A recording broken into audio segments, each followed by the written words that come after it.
Praise the lord. ఆది కాండము 22వ అధ్యాయము 8వ వచనాన్ని చూసుకుందాం.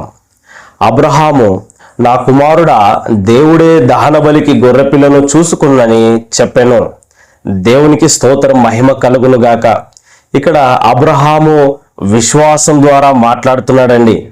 తన దగ్గర గొర్రెపిల్ల లేకపోయినా, ఆ సదుపాయం లేకపోయినా, మరి కొండ మీదికి తన కుమారుణ్ణి తీసుకొని వెళ్తున్నా, కుమారు అడిగే ప్రశ్నకి అబ్రహాము జవాబుగా విశ్వాసంతో మాట్లాడుతున్నాడు.